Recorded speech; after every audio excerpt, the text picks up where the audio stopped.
Hey guys, it's your girl Rach, and welcome back to Rach Takes Europe.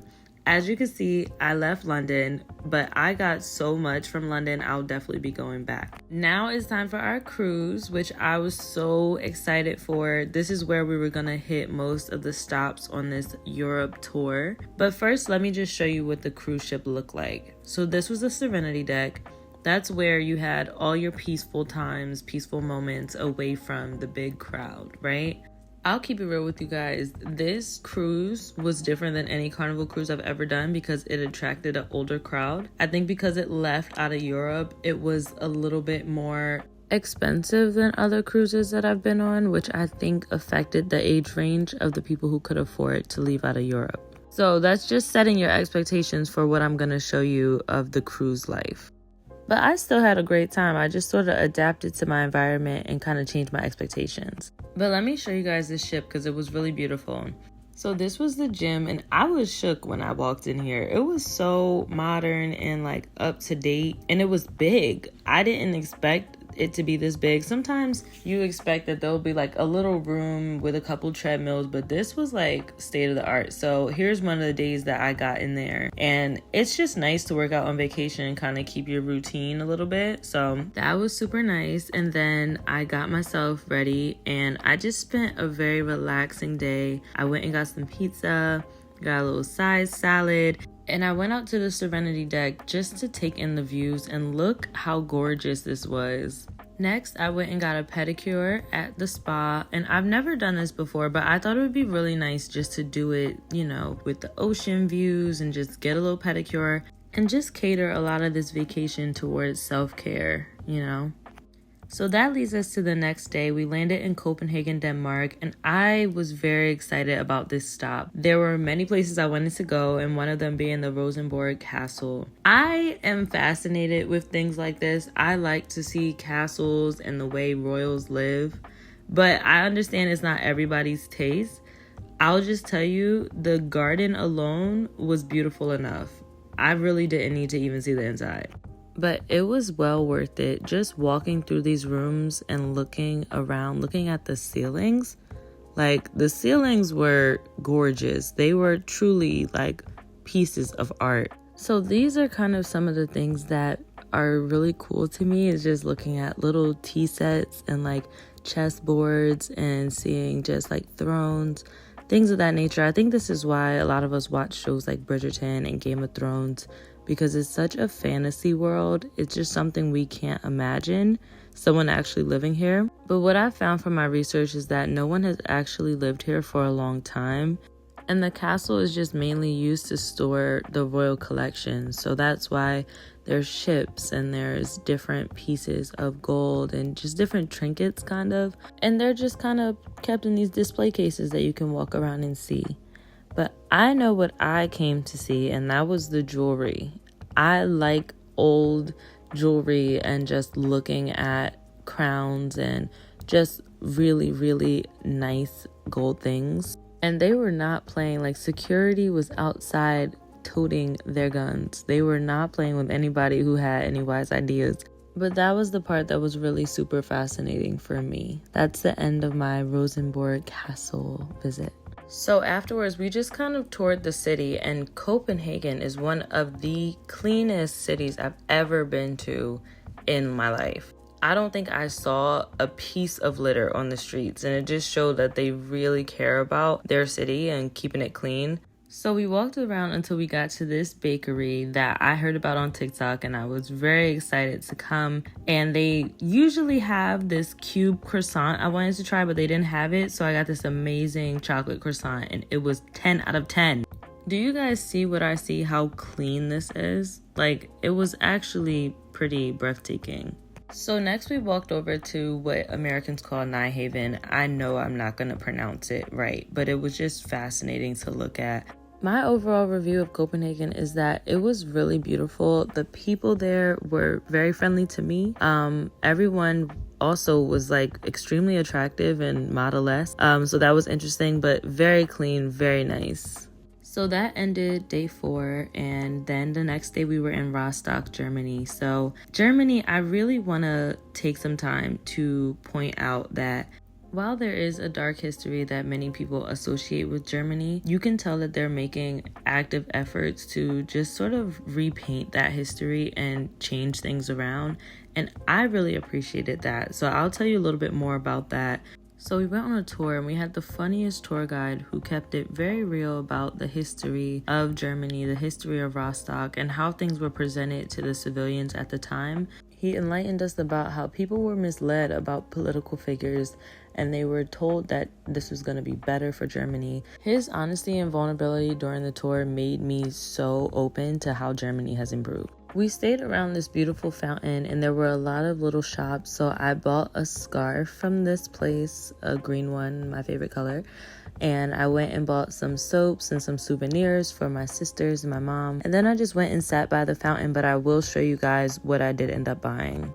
I spent a lot of money here and I'm still recovering, but listen, Germany and these places that we were going are very expensive. I would warn anyone, if you are going to these places, make sure you have your money set up because it is expensive. But it's beautiful, it's worth it 100%. One thing that I would say is I heard there's a lot of Black people in Germany, but I wasn't in the area where they are. So let me know where they are because I will definitely be going back. Hi guys, so we're in Sweden today and it's kind of rainy, so I got my umbrella. Decided not to do any makeup today. I had a little bit of a cold that is definitely subsiding now. I'm about to go get some tea. And I went really simple with the fit. Let me get my shoes. As far as my look, very simple, like just chic and like we're just going shopping today. It's not a day where, you know, we're doing like a bunch of sightseeing. It's gonna be rainy, so it's not like a big picture like thing anyway, unless you want like an aesthetic picture with like your umbrella or something. But yeah, I'm just gonna take a break, like give my skin a break from makeup, just give myself a break from like content because sometimes you could get too caught up in it. Just go and just see, shop, eat a pastry, have some tea, get back on the ship. Simple day, but I love simple days, so I'm not upset about it at all. But yeah, I'm about to head out. I'm about to go get some breakfast first, and then we're gonna head out.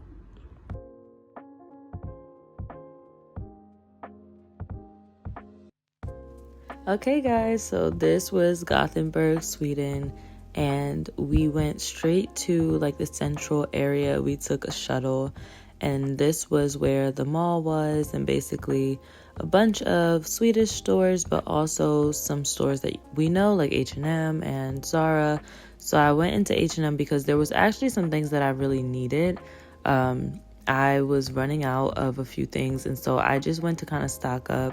I did end up trying on this dress, this red dress that's in the shopping bag right there.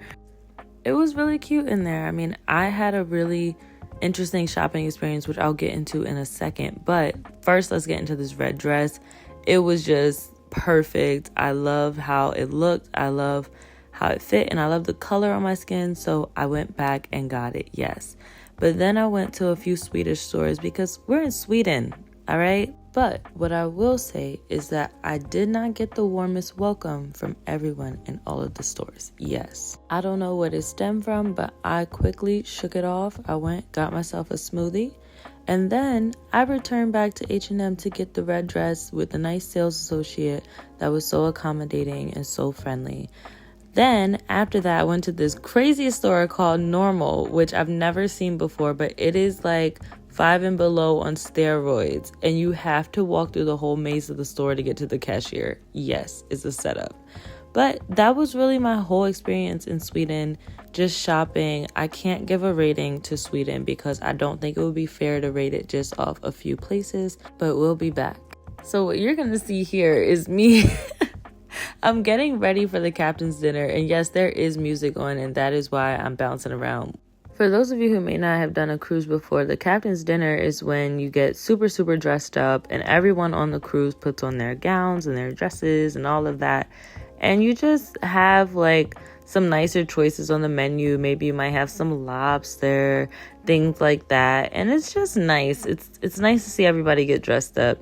And so I just started doing my makeup. As you can see, I'm prepping my face right now.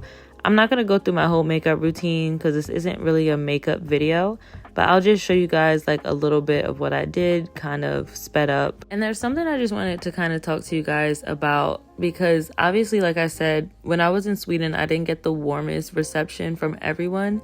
And it made me think of just facing any type of prejudice, which I'm not saying that's what it was, but any type of prejudice while on vacation. I think a lot of times people are kind of turned off of visiting places in Europe because they're nervous about racism and prejudice and how they'll be received. And especially when you're a person of color. I typically have pretty positive experiences, but I will say sometimes you will run into some prejudice, but I don't think it should ever deter you from visiting these gorgeous places in Europe, because the truth of the matter is that prejudice is everywhere. And so if that's the only excuse, don't stop yourself from going and experiencing these places, because they are gorgeous and they do have a lot to offer. Obviously, travel with some caution, think about things, research some things, make sure you look up other people's experiences. That's kind of why I dropped this video, because I want people to think, I've never been to Copenhagen or even thought about going there. But now I saw a video and I heard that it's really clean and the people were really kind, and maybe I would go there one day. And just remember that everyone's experience is different. So you may not have any negative things to say about a place and somebody can find the negative. If you're looking for it, you'll find it, okay? Just do your best to enjoy your existence no matter where you are or who's watching. So the next day we were in Amsterdam and I wore my red dress from H&M and I was super, super hype. Amsterdam was wild. I'm going to tell you right now, Amsterdam is a wild place. A gorgeous place, but a wild place, okay? In all honesty, I don't even know how to put words to it, but just know there were a lot of shops that were for people who just want to live wild and free. That's the best way I can put it. But I was able to find a cute little place to have breakfast, and when I tell you guys, the pancakes I had at this place were the best pancakes I've ever had in my entire life. They were so crispy on the edges. They were soft on the inside. And Amsterdam actually has these pancakes that are more traditional, like a Dutch pancake.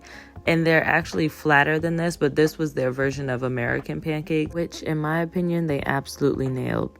I also tried a traditional Dutch pancake, which was very big, but also very, very good. So next we did a canal cruise that had unlimited wine and cheese, which is obviously just the recipe for a good time. And I was living. I loved this cruise. I loved the guide that we had. She was very funny and also very personable. And the views were just out of this world. I'll let you guys just sit and enjoy them.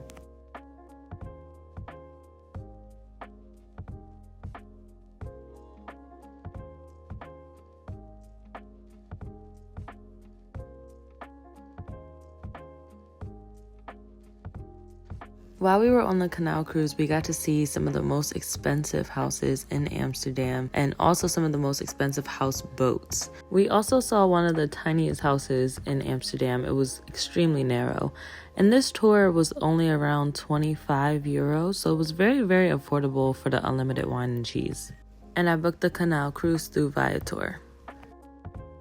Even though I said Amsterdam is wild and I stand by that statement, it still was very, very nice and we had a great time. Bear in mind, I'm a Christian content creator, so I'm not going to show you guys the red light district or something like that. If that's your vibe, you probably would love Amsterdam, but that's just not what I went there for. But I would highly recommend the canal cruise we did.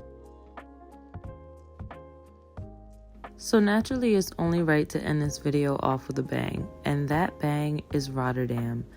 Rotterdam surprised me. I did not know what Rotterdam was. I thought it would be similar to Amsterdam, but I could not have been more wrong. This is like the difference between Brooklyn and Harlem. It's completely different. Rotterdam was bigger than most of the European cities that we went to. A lot of them had very tight streets, where Rotterdam had these very big open streets. Rotterdam was kind of everything you want from a city. It's just cool, artsy, fun restaurants, some peaceful places to kind of walk and sit and maybe have lunch in the park. It was just all of the things you want. It's very walkable and also bikeable, obviously, like most of these places were. But the architecture is what really made Rotterdam special. It was a very modern but futuristic take on architecture. Which brings us to the depot, and I'm not even going to try to pronounce it because I don't want to offend anyone. This is the most incredible building I've ever seen, and inside is over 174 years of art that's been collected. This actually isn't a museum though, it's a publicly accessible art depot. And from doing further research, I found out this is actually the first public art depot. So before I get into the art, I'm gonna tell you, if you're afraid of heights, you might want to reconsider. It was scary for me. Okay, this is actually very scary. If you're afraid of heights, would not recommend. But look how cool this is. Oh my gosh. Here's a sneak peek of what's inside.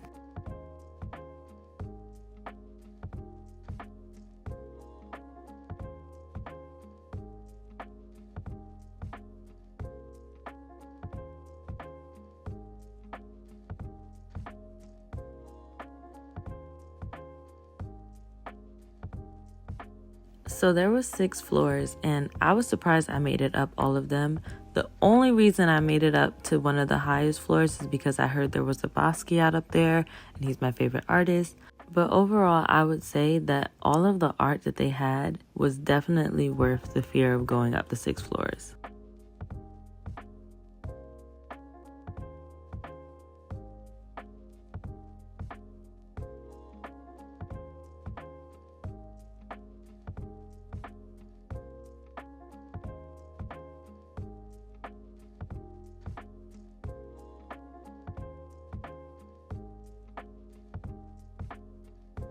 So the next stop was the cube houses, and my mom actually found this on YouTube and told me we have to see it, and it was definitely worth it. So there's an entire community of cubed houses that people actually live in. And we were able to tour one of the staged houses to see how the furniture was set up and just how it would look from the inside. I'll let you guys check it out.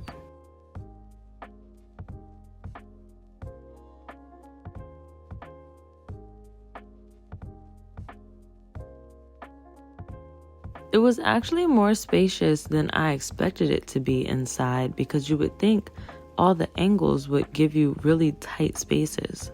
This tour was also very reasonably priced, so I would definitely recommend.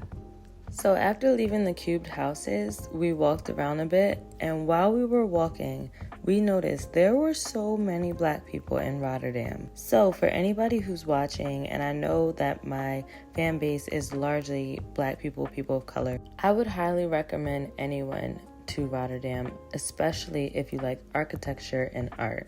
So that was the end of my European travels, but let's do some superlatives. My top overall place that I visited was London. It was just such a vibe. There was so much to do. There was daytime, nightlife, everything that you can imagine, and I couldn't wait to go back. Coming in a close second is the cleanest city, Copenhagen. Copenhagen, just by far, so clean, and everyone was so nice. Would 100% recommend. Most genuine and authentic, I'm gonna give to Germany, because I felt this very spiritual vibe in Germany. I felt an authentic vibe from the people, from the architecture. Everything just felt very genuine. For the superlative for best food, I'm gonna give to Amsterdam. They had the best pancakes, and the canal tour with the wine and the cheese. I just couldn't top that. That was a great experience. And best architecture / art, I'm giving to Rotterdam, hands down. I've never seen a place like Rotterdam, probably only on TV or in like a futuristic dream. It was amazing. I would highly recommend. Comment below which one of these places you would visit on your next travels. And until next time, keep it real.